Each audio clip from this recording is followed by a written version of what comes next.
നമസ്കാരം. സാമ്പത്തിക പ്രതിസന്ധി മറികടക്കുന്നതിന് വേണ്ടി പാകിസ്ഥാൻ കഞ്ചാവ് കൃഷി വ്യാപകമാക്കാൻ ഒരുങ്ങുന്നു എന്നുള്ള റിപ്പോർട്ടുകൾ പുറത്തു വന്നിരിക്കുന്നു. മെഡിക്കൽ ഉപയോഗത്തിനായുള്ള കഞ്ചാവ് കൃഷി നിയമവിധേയമാക്കിക്കൊണ്ടുള്ള ഓർഡിനൻസ് ഫെബ്രുവരിയിൽ തന്നെ പാകിസ്ഥാൻ സർക്കാർ പാസാക്കിയിരുന്നു. ഇതിന്റെ മറ പിടിച്ചുകൊണ്ടാണ് പാകിസ്ഥാനിൽ കഞ്ചാവ് കൃഷി വ്യാപകമാക്കാൻ ഒരുങ്ങുന്നത്.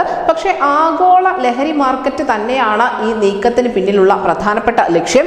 നിലവിൽ $64.73 ബില്യൺ ആഗോള കഞ്ചാവ് വിപണി എന്ന് പറയുന്നത്. നിയമം പ്രാബല്യത്തിൽ വന്നതിന് പിന്നാലെ കഞ്ചാവ് കൃഷി, മെഡിക്കൽ, വ്യാവസായിക ആവശ്യങ്ങൾക്കായി ഘടകങ്ങൾ വേർതിരിച്ചെടുക്കൽ, ശുദ്ധീകരണം, നിർമ്മാണം, വിൽപ്പന എന്നിവയ്ക്കായി പ്രത്യേക അതോറിറ്റിക്ക് കൂടി സർക്കാർ ഇപ്പോൾ രൂപം നൽകിയിട്ടുണ്ട്. നിയമപ്രകാരം സർക്കാർ ലൈസൻസ് എടുത്ത ആർക്ക് വേണമെങ്കിലും കഞ്ചാവ് കൃഷി നടത്താൻ സാധിക്കും. മുൻപ് ആഗോള വിപണിയിൽ ഏറ്റവും കൂടുതൽ ലഹരി എത്തിച്ചിരുന്ന ഒരു രാജ്യം അഫ്ഗാനിസ്ഥാൻ ആയിരുന്നു. പക്ഷെ അവിടെ താലിബാൻ അധികാരം പിടിച്ചെടുത്തതിന് ശേഷം കഞ്ചാവ് കൃഷി നിരോധിച്ചിട്ടുണ്ടായിരുന്നു. ഇതുകൂടി കണക്കിലെടുത്തുകൊണ്ട് ഈ സാധ്യത കൂടി മുന്നിൽ കണ്ടുകൊണ്ടാണ് പാകിസ്ഥാന്റെ ഭാഗത്തു നിന്നും ഇത്തരത്തിലുള്ള ഒരു നീക്കം ഉണ്ടായിരിക്കുന്നത്. 2022 മെയ് മുതലുള്ള സാമ്പത്തിക പ്രതിസന്ധി പാകിസ്ഥാന്റെ രൂപീകരണത്തിന് ശേഷമുള്ള ഏറ്റവും ദയനീയമായ അവസ്ഥയിലൂടെയാണ് കടന്നു പോകുന്നത്. News desk east India Malayalam.